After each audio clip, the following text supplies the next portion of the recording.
So, hello. The primary reason we are here today is because for 4 months we were thinking, all of us present and all of us watching, about not only what's going on, waking up with the photographs and reports from Ukraine, but also thinking about what I think it will be a discussion today, the role of the independent cultural institutions on the one way, specifically in our case of those working in a very, very particular situation of Serbia today, questioning the issues of solidarity, and what are the right way to show our concern, our worry, but also kind of get people to understand the specifics and complexities, not only of what is a political groundings of the war, but also of the ways this is our war as well. We all are living it, and that's why the title of the today's streaming, 4 months of this war. Of course, it's also a hint to the fact that this is not the first aggression, and also kind of the Center for Cultural Decontamination is an institution born out of the anti-war movement, and there was always some kind of war in what we think, whether it's Yugoslav wars do not interrupt, or the war crimes debate, which is still going on, and so forth. I want to introduce our guests by means of kind of entering this discussion. Diana Berg runs, together with her colleagues, a very exciting, and I will say something about it, art platform TU, which was based in Mariupol, the city which becomes, in many tragic ways, a symbol of this war, not without analogies or reminiscences of Vukovar or Sarajevo from our past histories. But what was so remarkable about what they do, and we will show some of their, thank you, Diana, some of their videos before. I think it was in the first few days of the war, we were reaching out to our friends in Ukraine, whether in the fields of culture or art. And then Vasovic, the journalist from Reuters, kind of talked about this work, and for 4 months in a certain way we are kind of thinking of you, so thank you for being here today. And what we are hoping to do with this stream and this initiative is to create some supporting mechanism. Of course, we are a non-governmental organization which is not very rich, but we are kind of hoping to think about the ways we could support this work. And you will see those videos that are kind of showing the effort until the last kind of moment of people trying to do something very meaningful and something very good with kids of different backgrounds and teenagers, and some of that work is really, really good.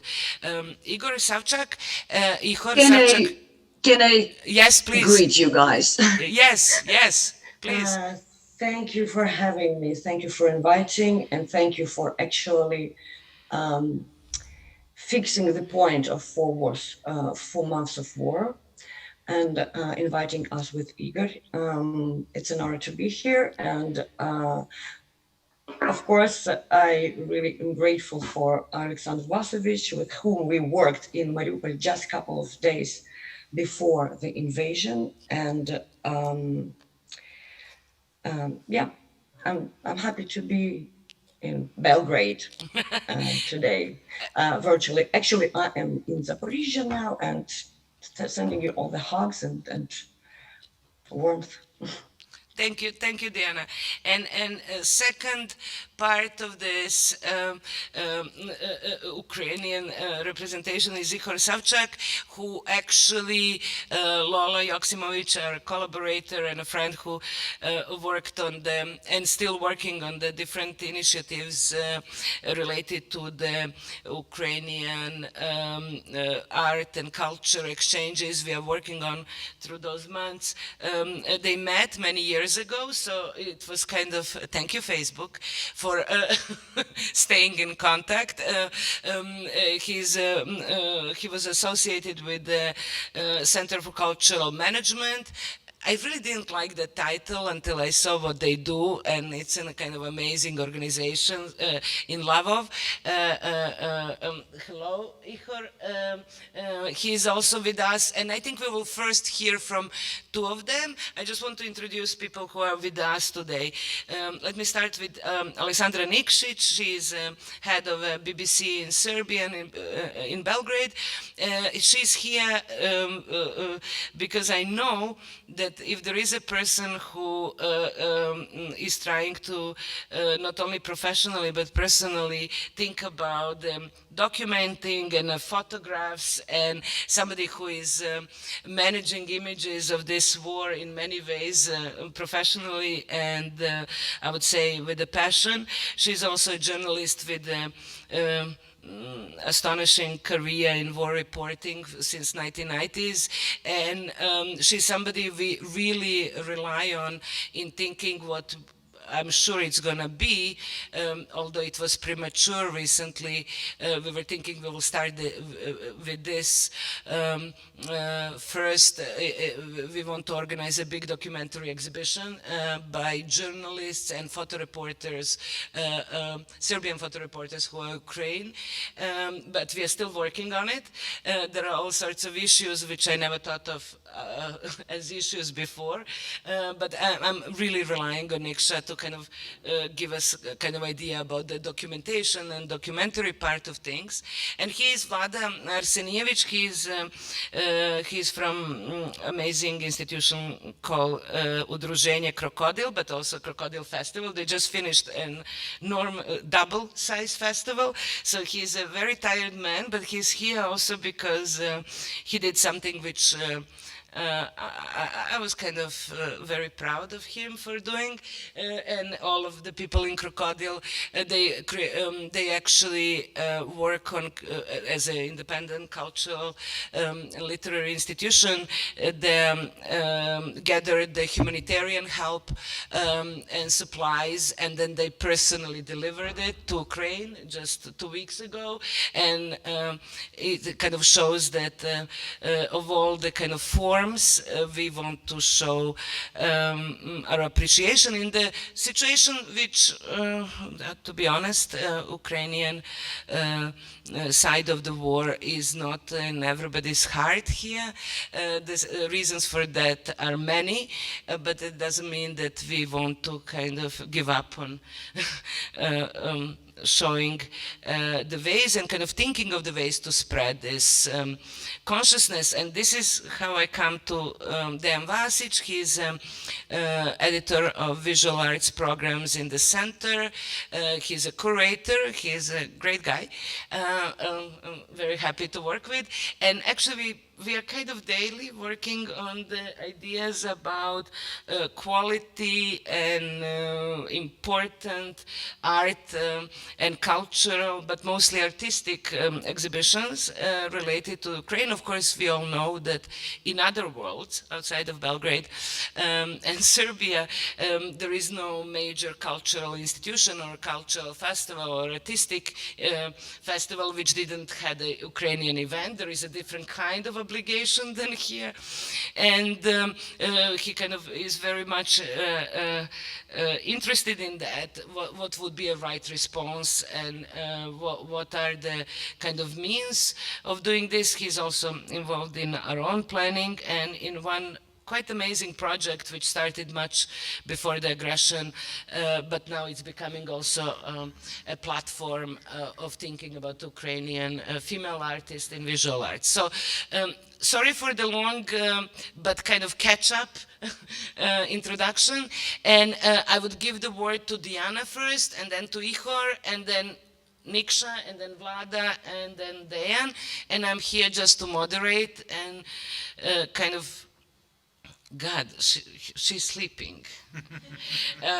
It's a kind of very hard audience today, in sense of dog, accompanying species. So, Diana, welcome. It's so good to see so happy dogs that are free and loved by their people and allowed everything. And it wasn't long ago when I realized that that being together with your loved ones is a privilege.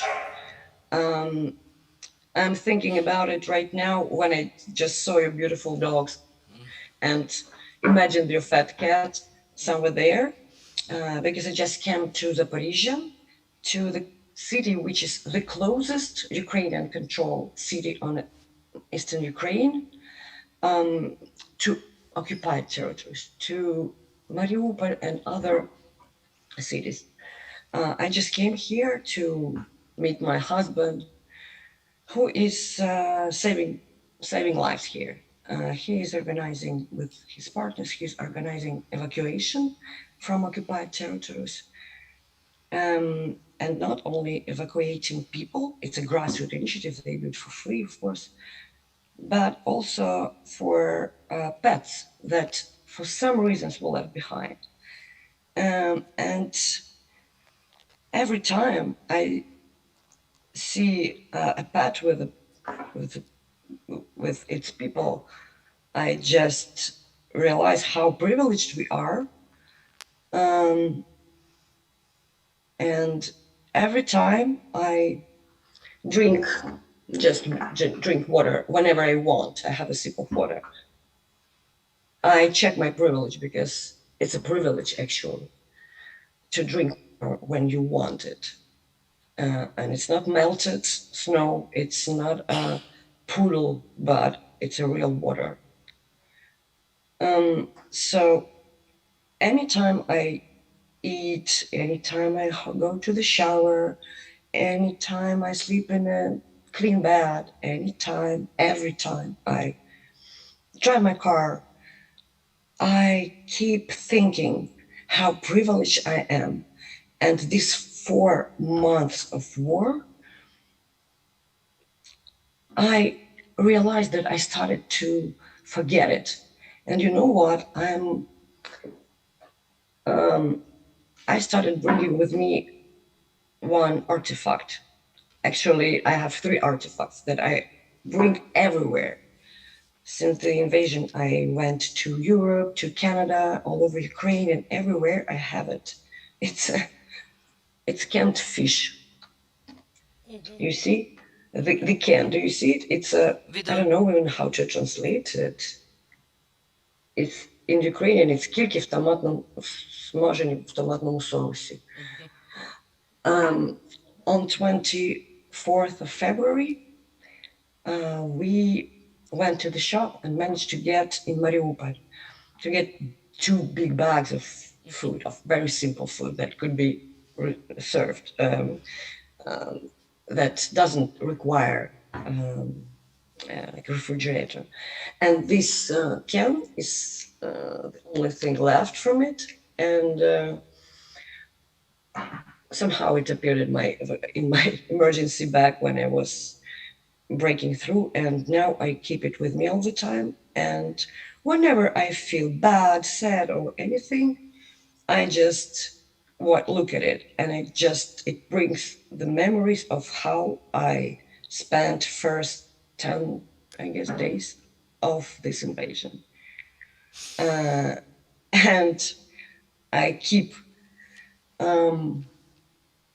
honoring and celebrating the things that I never thought was anything special, but now I consider privilege. So, and this is such an inhumane experience that no human being should ever undergo. Um, but this is what I think about on this fourth month of war. When you are with no electricity, no drinking water, no tap water, no heating, no network, no connection, total information blockade. This feels like hell. And on top of it, shelling and bombing doesn't stop ever, ever. And you cannot charge your phones. You cannot, I don't know, cook food. You go out and do it outside. Maybe you saw all this news about and read about Mariupol, and you know how it was and how it is still there. But and this informational vacuum was probably the most hard for me back there in the besieged Mariupol, and maybe because of being unable to call my mom and say, "I'm okay, I love you," or to find out the news, whether we are surrounded or whether we will be saved or how is war going on. We didn't know all this because this became a brick, useless brick. So, yeah, and on this date, fourth month of war, 4 months of full scale invasion, I just want to never forget what I felt there and to value every little thing I was dreaming about. I was dreaming so much about things we do every day and we don't notice them. So it's rather about my personal experience, but if maybe you want to know anything special, it's you're welcome to guide me what you want to talk about. It's just something, sorry, it's just No, emotional no, speech thank you. that This was, I think everybody was kind of speechless. I think that's what it is about. First, I noticed you said there are two other artifacts you carry with you. Maybe you want to share them with us. yeah. And the second question, of course, if you could reference this kind of almost impossible, but still kind of so beautiful work you were trying to do, obviously with consciousness of fragility of situation in Mariupol.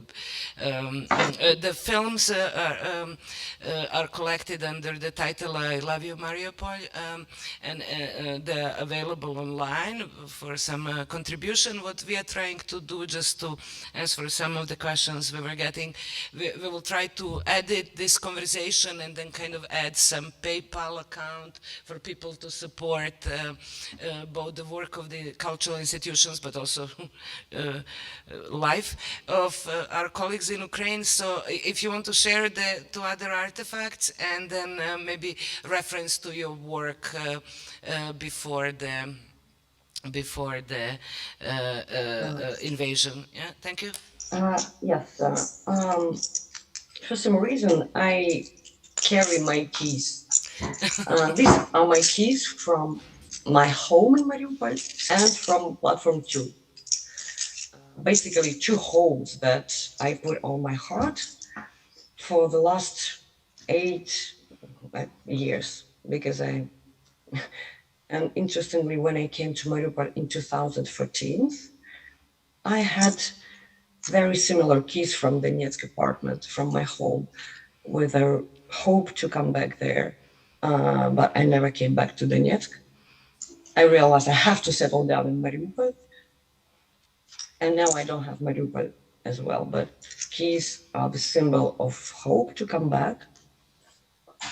And also, I have a flag that was made for one of our feminist rallies, and it's like it's with a wound. It has scars, but it was evacuated from Chu, and I carry it with me everywhere.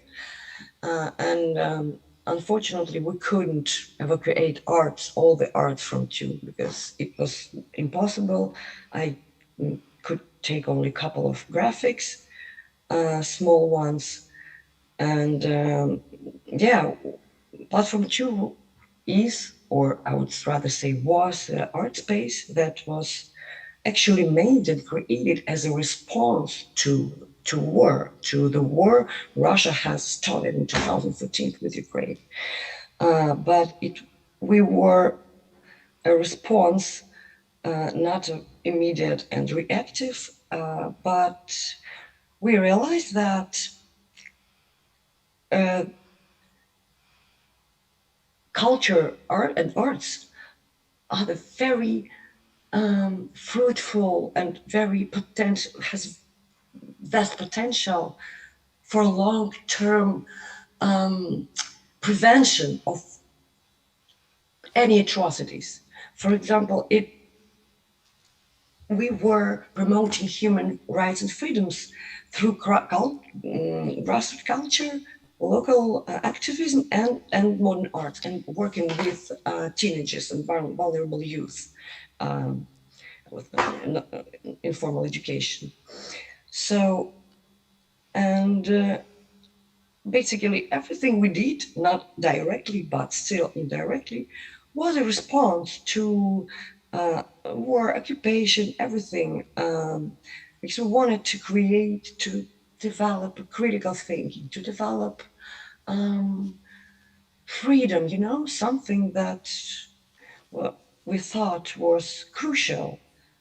And basically, we were running arts residencies, we were making cultural projects in Mariupol, we were also working with activists, we were known for creative public actions, like actionism, for different topics, like performative actionism,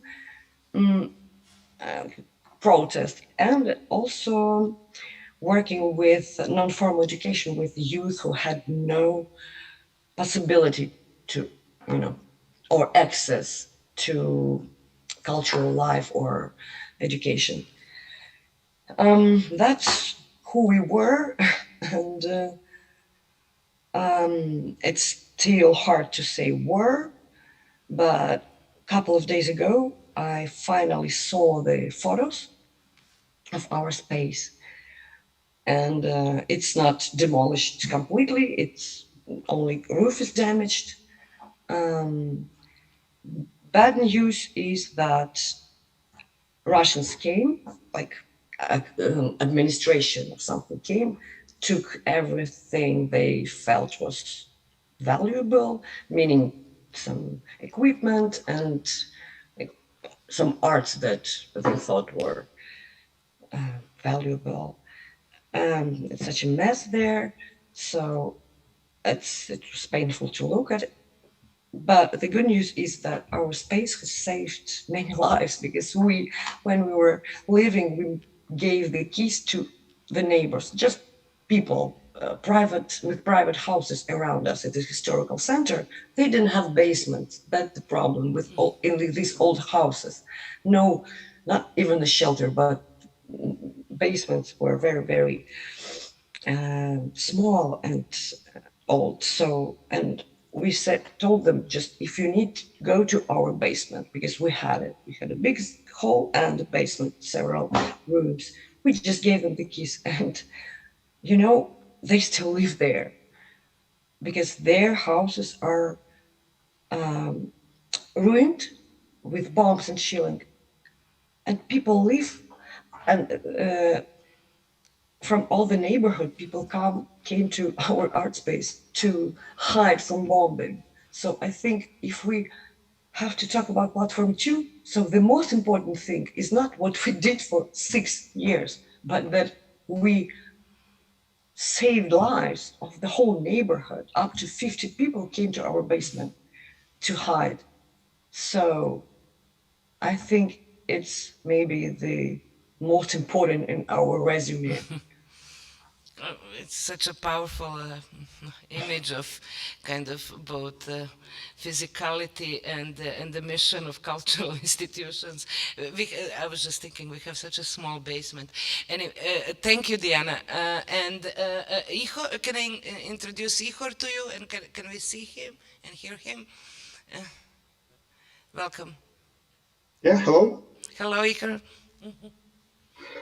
Hello. Hello, everyone. Thank you for inviting me. I work in the Center for Cultural Management, which is an NGO based in Lviv, western part of the country. And we have worked for many years to create and catalyze positive changes, positive cultural changes on the level of individuals, organizations, and society. We strongly believed, and we still believe, that culture has a powerful role in creating values in the society, creating people who can construct then strong organizations and strong society. And before the war, we have realized a number of different projects on capacity building for cultural sector mainly, but also we worked on preventing corruption using cultural projects. Also, we did a number of projects on the national level where culture helped internally displaced persons, so-called IDPs. In fact, they are refugees to integrate in their host communities. And this is what we have done before the war. The war has changed, of course, everything. These three levels where we worked for many years, individual, organizational, and society level, they go through tremendous and very fast changes at the moment. What took years takes days now. We wanted, through our projects, we wanted to develop this responsible citizenship in Ukrainian, among Ukrainian society, and it took us years to do it. Now everyone feels that responsibility. Everyone now feels that he and she is responsible for what happens and what will happen in the country. And living in the west of the country, in Lviv, I have different experience of the result of the war. Because mainly how I see the war is media, but also more than 200,000 refugees who came to my city. So practically it's 1/4 of my city now is refugees from the east. And you can see it and you can feel it everywhere, in the streets, in the shops. So the city has changed a lot. And I would say that since our today's meeting is about also about solidarity, there is huge solidarity in the whole country, and everyone tries to participate in making the country stronger. There are many families who host refugees.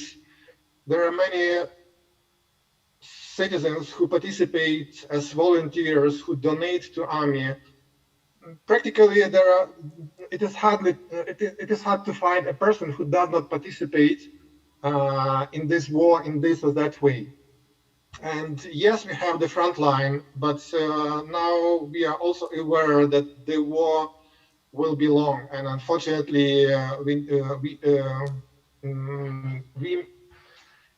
we must be prepared to participate in this process for longer. So it's everyone now is aware that participating in making Ukrainian economy stronger is as much important as fighting enemies in the front line. Speaking about about the role of culture, and especially the role of culture that's contributed to the Russian fascism, is that unlike us, when we try to use culture for positive changes, Russia used culture for their propaganda, and they used that so-called great Russian culture for their propaganda reasons. And great Russian culture, in brackets, yeah, inverted commas, were wrapped in the same package with propaganda. And unfortunately, the world has eaten that package, like great Russian culture and propaganda. So for many in the West, it's difficult now to see that culture was used for propaganda. And as a result, we have received the vast majority in Russia who supports this war. And they believe that they have a kind of mission to complete, to ruin other nations. And Ukraine is not the first one. And we do not know what will be next. Yeah, that's why speaking about, since the second topic of our discussion today is what culture do for anti-war. We did a lot, in fact, to prevent war.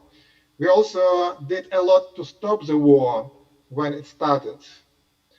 We addressed different cultural organizations in Russia, asking them to speak loud against the war. But now we are aware that the only way we can do is to win the war. So we are not anymore anti-war. Because we took the war as a destiny. Yeah, we cannot stop this war because there is the huge Russian society who supports it, and the only way to get out of this war is not to stop the war, but to win the war. And cultural sector in Ukraine participates in it in all means it can do. It's not the question anymore, as it was before the war, what Ukrainian state can do for culture. It's more about now what culture can do for Ukraine to win the war. And I would say that cultural community and cultural workers contributed to our victory, and we believe that we will win the war in many ways. And it's mainly creating emotional cultural products that strengthen Ukrainian identity, strengthen Ukrainian solidarity, and strengthen our belief that we will win the war.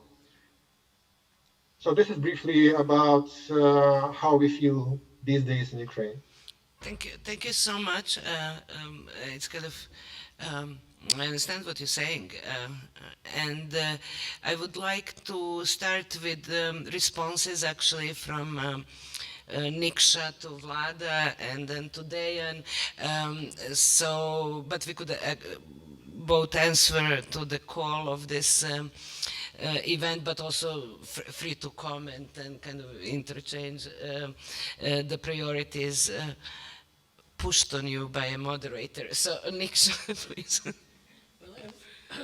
Thank you for sharing your experiences with us, because it's really powerful to hear from people on the ground, and that's something that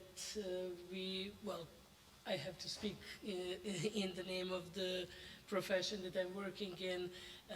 That's the most difficult thing, and at the same time the most challenging thing for journalists. Can they hear Niksha? I'm sorry, this just shows that I'm still in the 19th century regarding technology.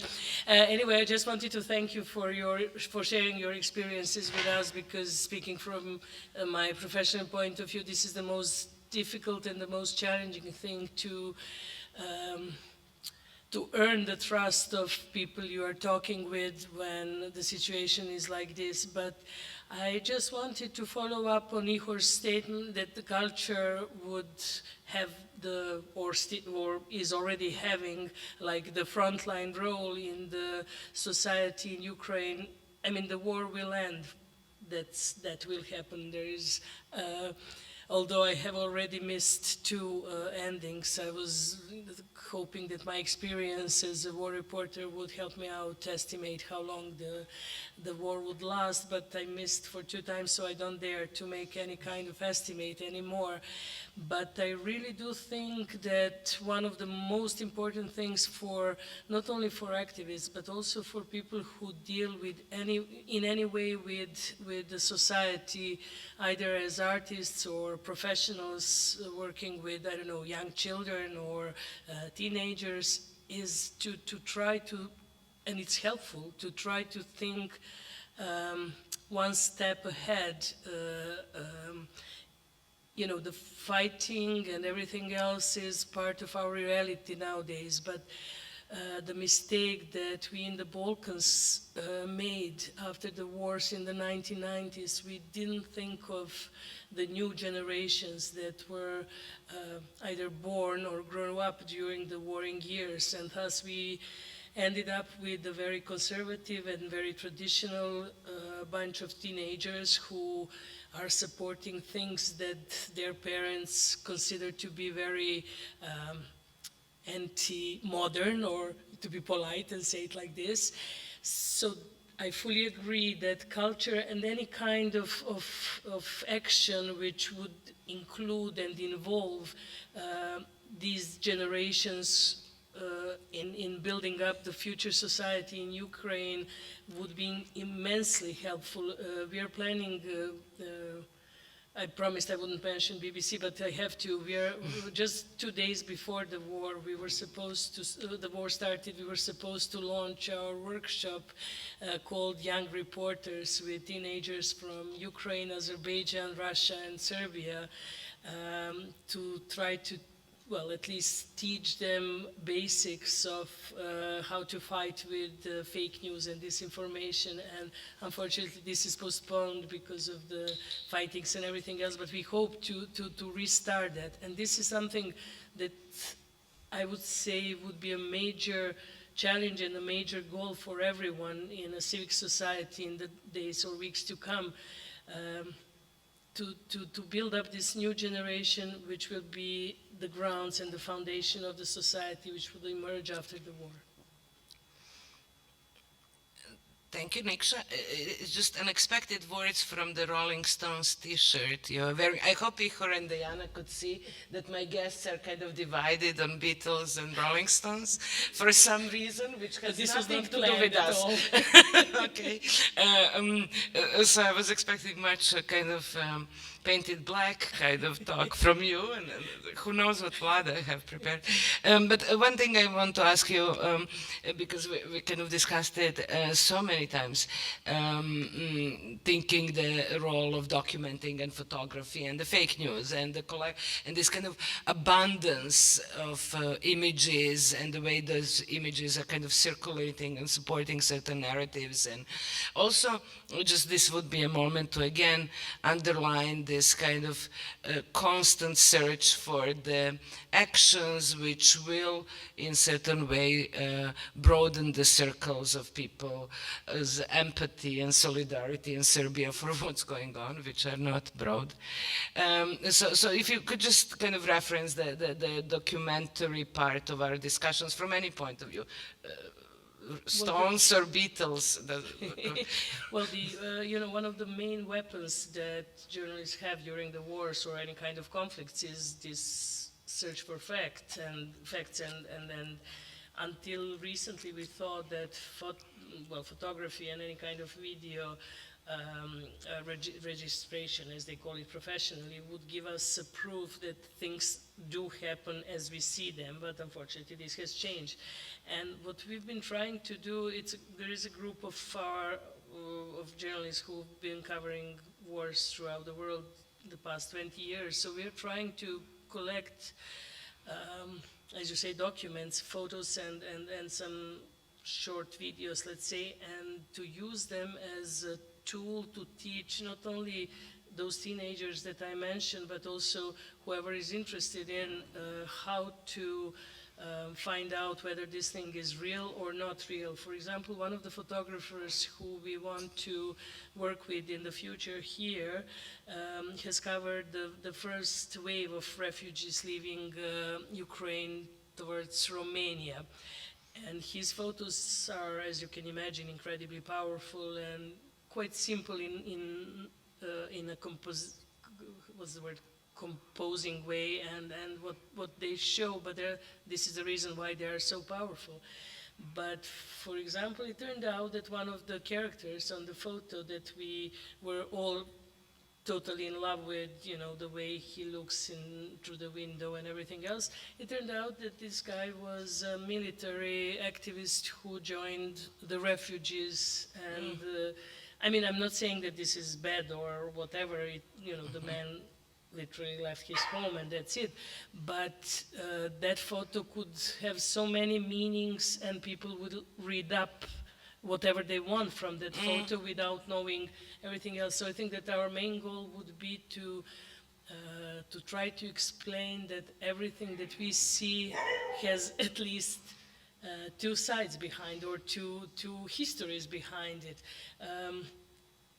The reason why empathy is gone is that unfortunately people are I think there is a psychology survey saying that people can feel empathetic only for 15 minutes per day. And especially seeing seeing same images all the time or in line is killing this empathy. I'm sorry to mention this, but this is the world we live in, and we have to act. That's why I'm more into this enlightenment and educational phase of journalism right now, because I think we are the ones who need to teach the public, together with our colleagues and activists and artists, that it's not everything, it's not, the truth is not what you see, the truth is always behind it, together with what you see. Oh, thank you, Nick. I was listening to you. This was actually great. I was just worried, did we lose Diana? Yeah, it's not a judgment. That's why we are filming this, and I think this kind of live exchange, I'm so grateful for. It's also kind of vulnerable. Thank you, Niksha. And I think that's incredibly important also when you kind of think about making the public point with the images, and they always say like, oh, forget about the art. People say like, oh, leave the kind of artistic expression. Let's just do the facts. And then you come to the facts and you're like, wait, this is actually the whole, and I think Dan will refer to some of it, because it's a kind of usual, kind of long experience of institutions like the center. You're always kind of thinking about documentarism as a certain kind of safe zone, and then you kind of enter the safe zone and it's completely different issue. But now going to Vlada, whose organization also organized the talking events, and those specifically talking about Ukraine, which are not that many here. We all try to kind of include Ukrainian event and then kind of address with other things, hoping to reach more people, but also the humanitarian action, and you're also free to reference this in any way you find important. So welcome, Vlada. Thank you, Niksha. Thank you, Niksha, and truly thank you, Diana and Ihor, for very illuminating and I would say heart-wrenching reports on how the situation is, where you experience it directly in Ukraine. I think that besides feeling the tragedy that is ongoing over there, we were also facing this ridiculous situation that we have here at home that Niksha was partly referring to, and unfortunately it does not only include the young generation, but I would say the majority in the society, together with the media, which is inclined to the government and controlled by the government at the end of the day, were and still are unfortunately in favor of Putin's aggression and have a hard time just developing elementary empathy towards what's going on with Ukrainian people over there. So when we understood that nothing was going to happen in Serbia, we just thought that we might just do something. And this is basically the logic that we follow throughout our experience as a small non-governmental organization in this country. Oftentimes, I think everybody who works in the civil sector has a feeling of having to take over stuff that the government should be doing, but they're not. So they're doing it, you're doing it instead. So being that we had direct contact with some great Ukrainian friends, particularly Andriy Lyubka, who is a young and very prominent writer in Ukraine, but also a translator from our language. And as many translators, he also acts as a kind of a scout, if you will, and he not only translates, but actually presents these writers and their works to the publishers and then eventually have them published. So he's somebody who is deeply involved in not only literature, but generally the contemporary production of culture here in Serbia and surrounding countries. And at the beginning of the war, he moved from Kiev to Uzhgorod. And Uzhgorod being on the western border, basically it's sharing Ukrainian border with Hungary and Slovakia, it kind of turned into this unofficial distribution center for humanitarian help. And then in discussions with him, we understood that we could really make a point of not only collecting help here, but actually bringing it over to people who actually need it. And that was the time when things were really hot and tragic and very intense in Kharkov. And the perinatal center in Kharkov was in the middle of grenading and street fighting, and they badly needed just about anything that you could get. And then this is how we concentrated our strength into providing support for the prematurely born babies in Kharkov and around eastern Ukraine. And obviously in the war situations, the prematurity becomes more statistically how would I say it? It happens more than in the normal situation due to stress, fear, lack of hygiene, whatnot. And then we ended up doing it. It took a long while, but we had a good support from the Institute for Neonatology here in Serbia. We tried to tackle individual donors. We collected some money. It was not much.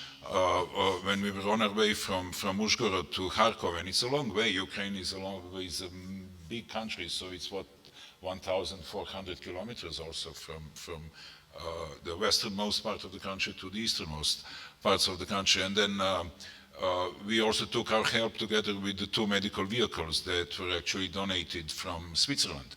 And we're waiting for somebody to take them down in Uzhgorod. So we just boarded these vehicles and then we traveled to Ukraine. And then, obviously you talk a lot in these long hours. And then eventually Andriy asked me, so how much money did you actually collect? And then he said, well, 350 euros. And the look on his face, he couldn't, and this is a sad situation here, that even when you appeal to the most elementary, we really made a point of talking about babies. Even though I don't think that we should kind of be strategic about how we supply help, everybody needs it. And the whole country is facing this ridiculous aggression, and they have to fight it. And one of the truths that are being defined before our eyes, because we did start from the point of view of the fact that we were used to be pacifist and we were used to be anti-war, and that this was so how do we make this end? How do we have peace? And then really Ukrainian friends started to say, but we don't need peace, we need victory. And the peace means nothing to us. And to me, this was really, in a way, an eye-opener, because this is a completely different logic to the one that we were facing. And then as we were traveling through Ukraine, I couldn't help but sort of making comparison with what we had at home throughout the 1990s. And then I understood seriously how toxic and absolutely horrifying the situation that we lived in was, as opposed to the situation that Ukrainians have to go through, disregarding the levels of tragedy. Because I think what's really noticeable with what happens in Ukraine now is that they are facing the outwards aggression. Somebody attacked their homes. And so when you're within the society, you notice that there is a great cohesion. People think alike, they share opinions, and there is a lot of solidarity among the people. As Ihor has mentioned, everybody's doing something. We started off with Andrei, and Andrei is really deeply involved in trying to bring the humanitarian help to whoever needs it, but also other things. He has a PayPal account where he's collecting money, buying vehicles from the private people in the western parts of the country, and then bringing them over to the eastern and southern parts of the country where the Ukrainian military needs it. When we went to Kharkov, there we met Serhiy Zhadan. For some really weird reason, Serhiy is not so well known here in Serbia, but he's the most well-known Ukrainian poet, right? And he has been nominated for the Nobel Prize for literature this year by the Polish literary institutions. And he's a great guy. And he also gave, I mean, he writes things, but I mean, he's mostly concentrating on organizing different forms of help in Kharkov, at the actual, where things are going on. So when we got there, immediately he boarded these medical vehicles with us, together with a number of soldiers from the Khartia battalion in Kharkov, and we took them to the perinatal center and then to the Urgentny center, like urgency, I don't know. Emergency center, and one of the cars was taken directly to the front line. And we have experienced this really weird situation, which I don't think that it compares to Mariupol, but in Kharkov nowadays, you just sit there and it's a beautiful city, and even with all the destruction that some of it really destroyed some beautiful buildings in the historical center, it's still beautiful. And I've noticed one thing: Ukrainians, as opposed to the people in the Balkans, are really neat. I mean, the country is spotlessly clean, the cities are really well organized and well kept. And another thing, they don't feel sorry for themselves. This was my opinion. So immediately, if the building is struck with a grenade, the city službe, how would you say it? I'm sorry, I'm making the services come and they just clean up all the glass shards and everything. They put like these wooden panels on the dead windows, empty windows, and just clean it up. And it's completely different to the stuff that we see even now in Belgrade, where, you know, we kind of make a point of, you know, keeping that terrible building in the center of the city that was like bombed by the NATO in like 1999, and they still didn't even clean it. It's like supposed to be a symbol of something or other, I don't know. But you sit in the center of Kharkov, and you know, you can just sit in a hipster cafe and have a cappuccino and then a cheesecake and whatnot. And then, you know, in the background, because this fighting is still going on in the outskirts of the city, the northern outskirts of the city, you see the explosions. You hear the explosions, and then there's a constant whining sound of, you know, sirens and things like that. And apparently people go about their business. So you see just a guy jogging, and then somebody walking their dog, or like just children playing on the street, and, you know, just girls checking out their mobile phones.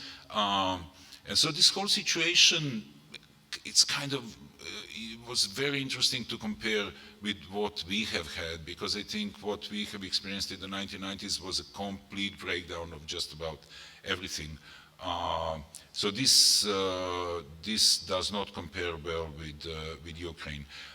And I've noticed that when we started posting these images that we just, you know, took photos of with our mobile phones and these little clips and things like that, that many people reacted positively online. And, you know, it takes a lot to change the general opinion of the society. And in Serbia, unfortunately, it is what it is. But I think it also has to do with kind of providing some kind of courage to people who do not share the mainstream opinion, but are kind of scared to voice it.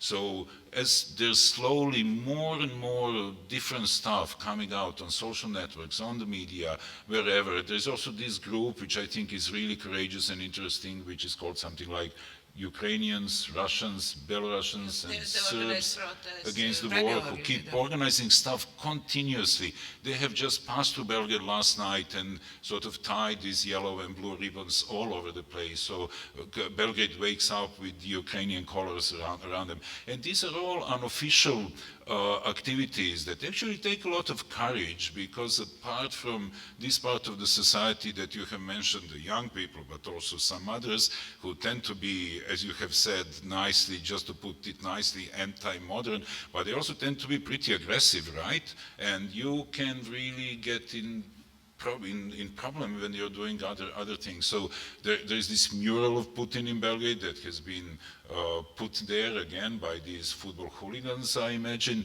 And I remember that my wife called the police, and the police came, and then we filmed it, and nothing. They just exchanged some words, and then police left. And we know from other stuff, like the murals of war criminal Ratko Mladic, that they're also basically spraying all over Belgrade here, that they are well protected by at least some members of the police, so they don't get harassed for that. And if you try to do something against it, you might actually get harassed. But still, this mural is never left alone. I mean, whenever they repaint it, somebody else just throws a can of red paint over it, or draws something ridiculous, like, I think now at the moment there's like bloody tears, like going from there.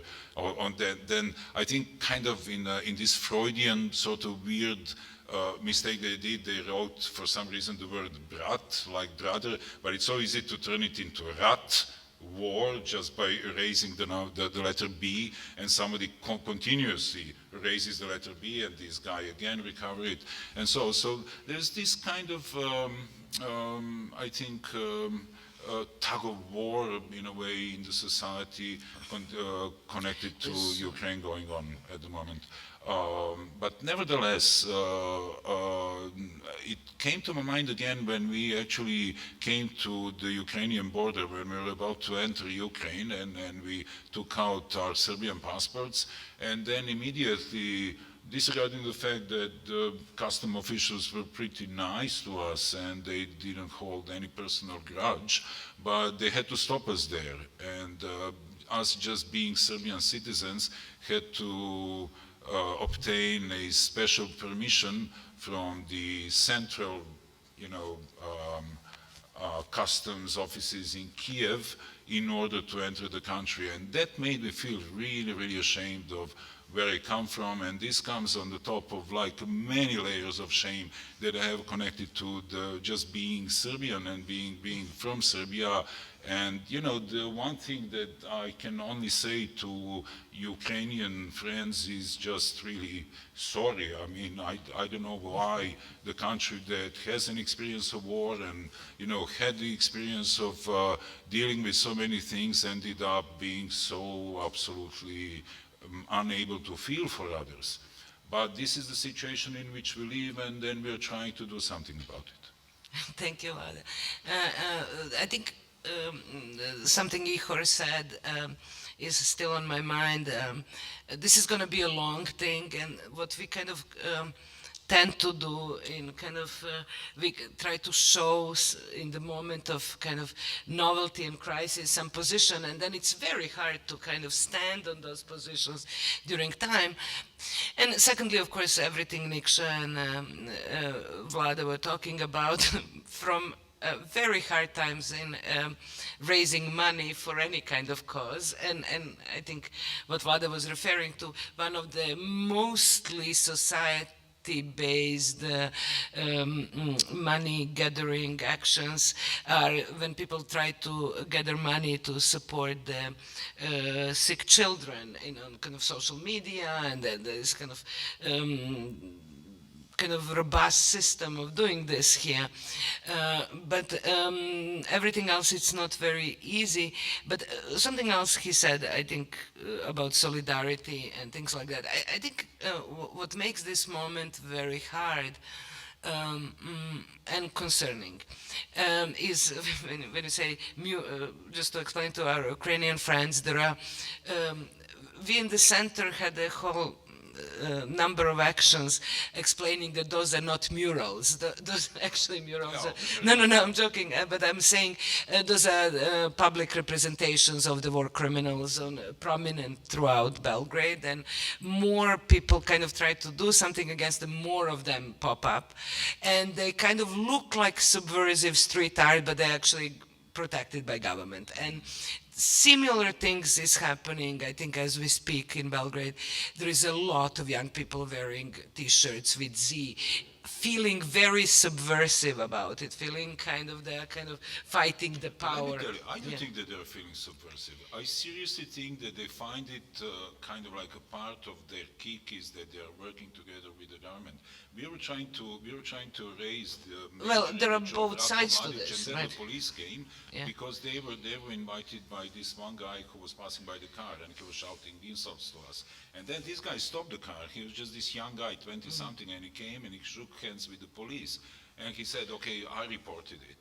So it's not as if they're kind of even thinking or kind of like having that sort of this illusion that they're doing something which is very subversive. I don't Some think that yes, some into no. subversive at Those all. protecting the murals, and to be honest, when this year we had very small protest during the Mirdita festival, and for some strangest of reasons, those 4 or 5 people were wearing Z T-shirts. So the connection of Kosovo and Yeah, they put it all together, and yeah. they're obviously protected by police, but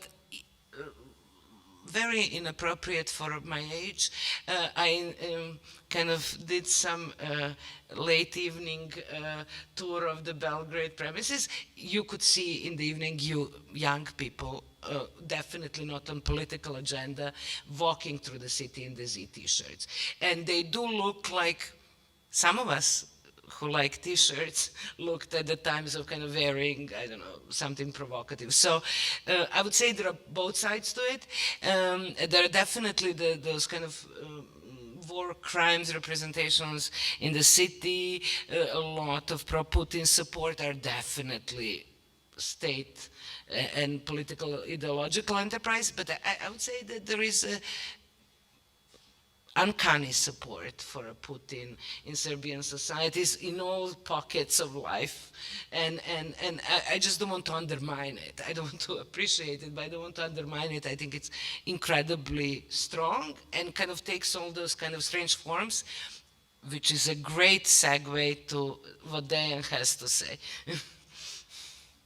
First of all, I would really like to thank to both Ihor and Diana for actually giving such, for sharing with us their thoughts, but also time. And as Diana really touchingly described that actually in the time of war, time actually has really different value and it goes in completely different temporality compared to everyday life. And by having in mind this and also what Ihor started and also Anna now mentioned, I was actually thinking that I'm not going to speak about one project that I was doing many years ago, but somehow I feel that it is also important to mention it.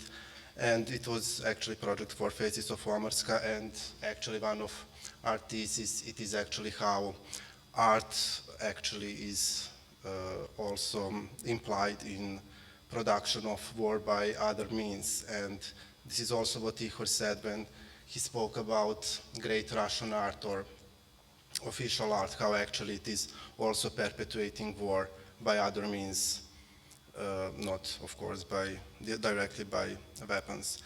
And for me, actually what I consider to be a role of art or contemporary art, it is actually to address issues of war, crime, and also trauma, but also to produce a space for solidarity and also for actually providing such space. And to me, solidarity is something completely different than generosity, and it is really in line what Vlada was saying with actually this 350 euro. Solidarity, it is for me something when actually you are willing to share with somebody something that you don't have. And I think that it is actually a gesture that allow us to actually produce a space of equality and to speak from, of course, equal position, but also from different perspectives. And of course, when this war outbreak, it was in actually 2014, and now it is, of course, in these last 8 years, it is only actually changing its form, and it was also a part when actually it was that what was in line with this Foucault's thesis, that actually the politics is continuation of war by other means. And now we have just from 24th of February, the other actually stage of this war.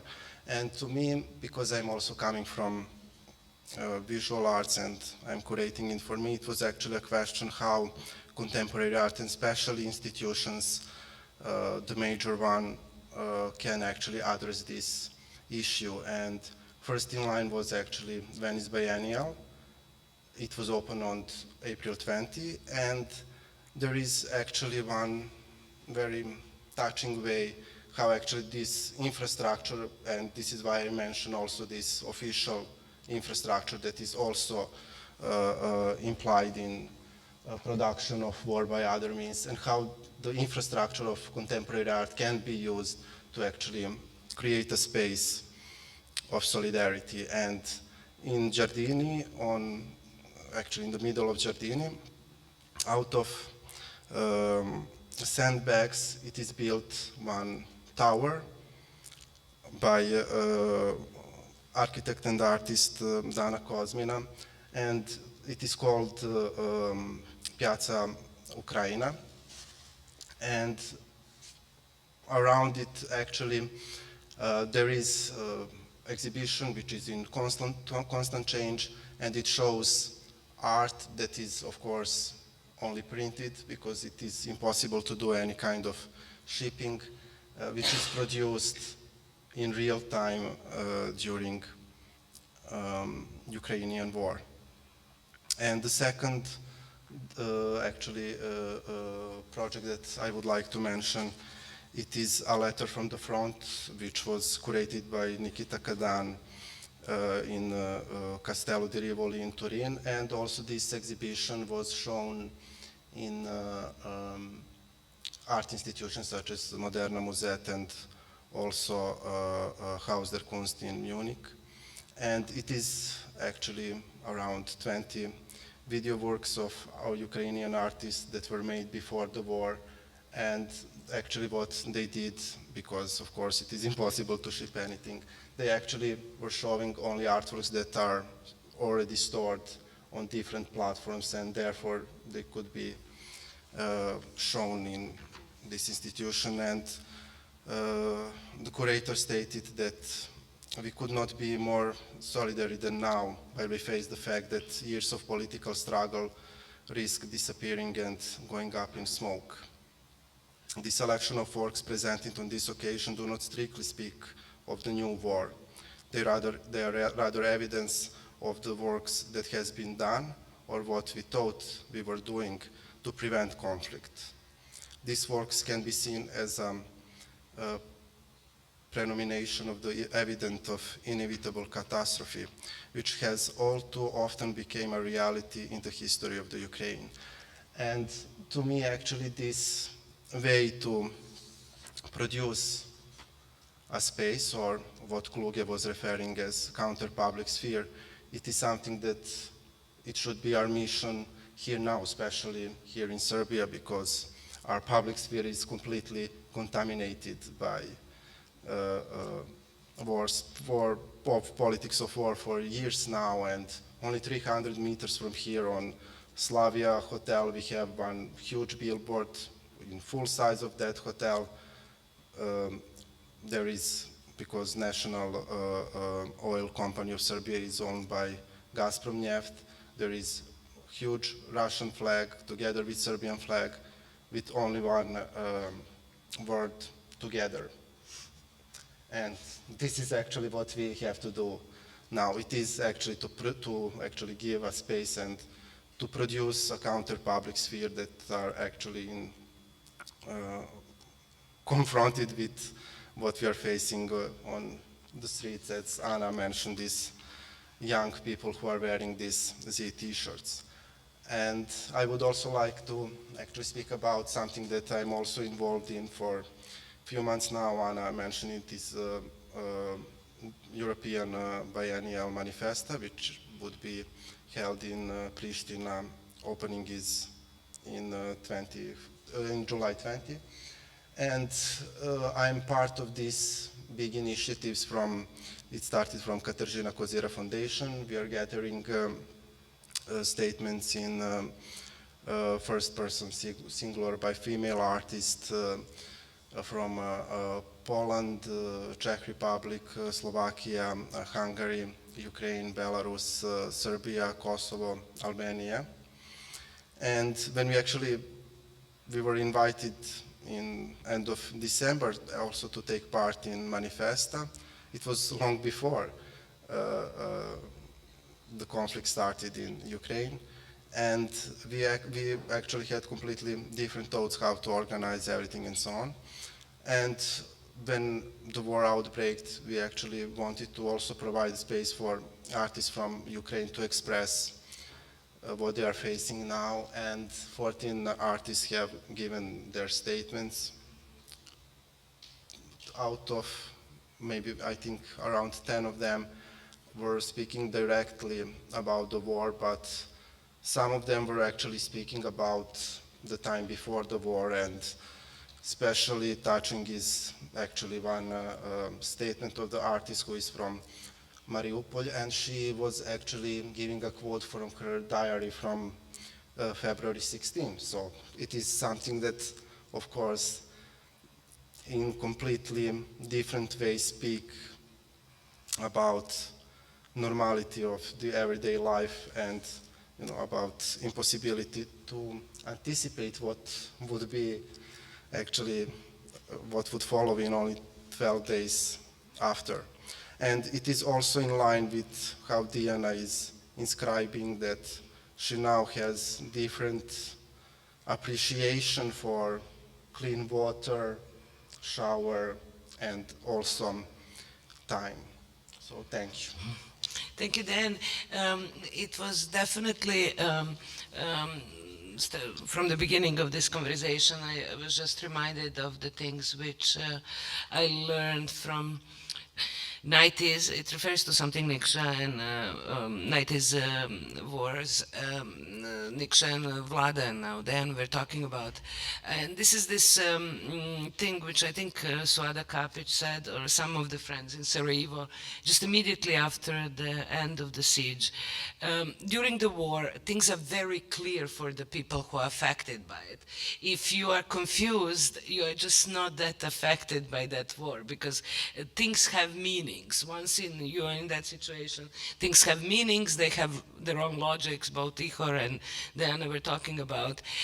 So I think one of the big profits of those who are interested in war or waging the war, it's to make things confusing. It's not only that there is a propaganda and kind of justification, but also making it kind of very confusing and kind of hard to access. It's a war against empathy and solidarity. And the second thing, I was just reminded how much people here gathered from all sorts of ideological spectrum to protest or speak against canceling, as they say, or actually kind of Russian artists in the West. That was kind of very popular. That's because everybody was kind of thinking about themselves in that situation. But I think what I was trying to say is following. I'm incredibly grateful to Diana and Ihor. I really don't, I cannot promise even 350 at this moment, but I want us to be involved in the efforts to make this solidarity clearer, whether through projects or kind of continuously talking to each other. I'm very thankful to Lola, who is not on screen, for kind of maintaining the exchanges, and to Niksha for all her. We didn't do our project yet, but we will still continue doing for Vlada. I'm very proud of what you did, and we all are. And I would like to give chance to Diana and Ihor to save a couple of comments if don't feel questioned, just if you feel like it.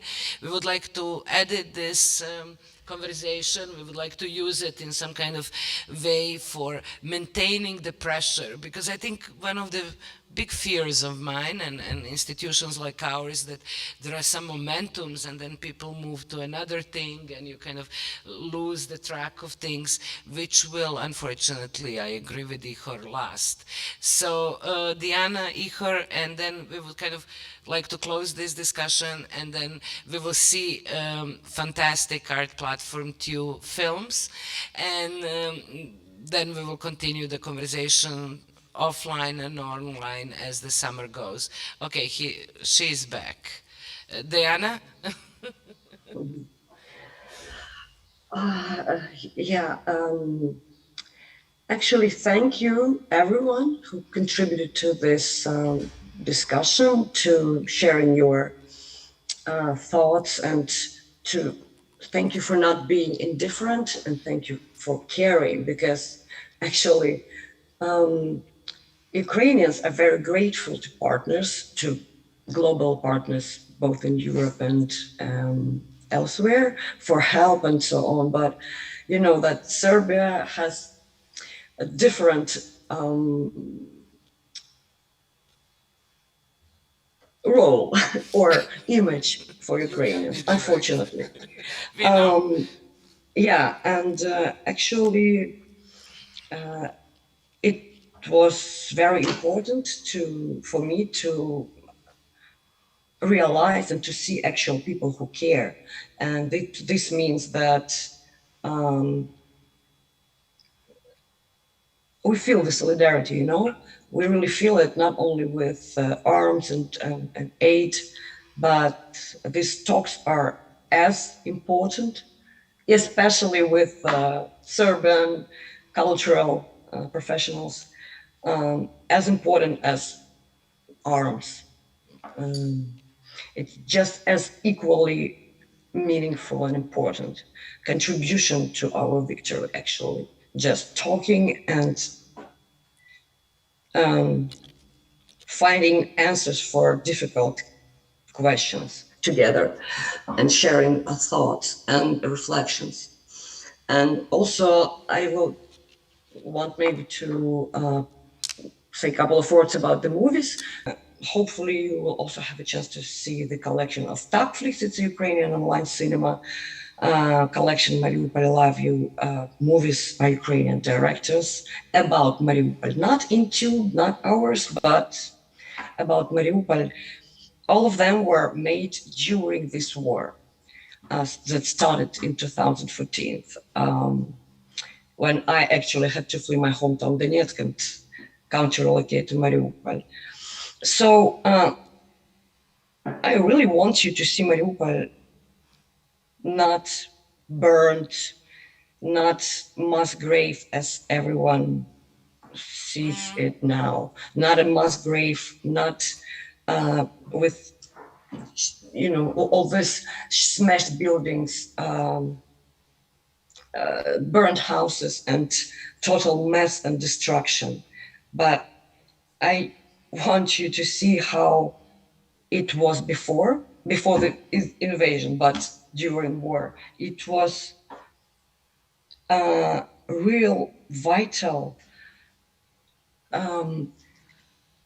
very multifaceted, with multiple identities. It was such a brilliant mix of crazy identities, both industrial giant and at the same time on the seaside.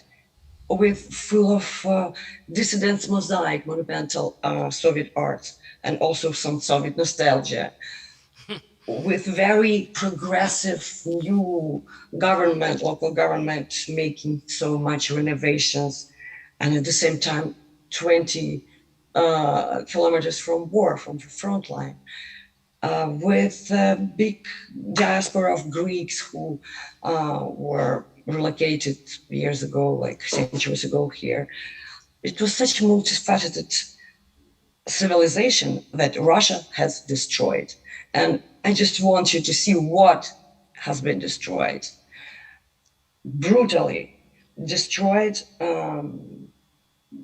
It was a life, a real life. Everyone loved Mariupol, everyone who came there. Ukrainian artists came to our art residency with no fee. We had very low budget, and we didn't propose them fees. And many of them, like you mentioned, Dana Kazmina, she came to two. You mentioned whoever you mentioned, Nikita Kadan, he was in two. Everyone came to two in Mariupol to our art space. Everyone loved it, and you will love it. And I also want you to love it through these movies. So that's it.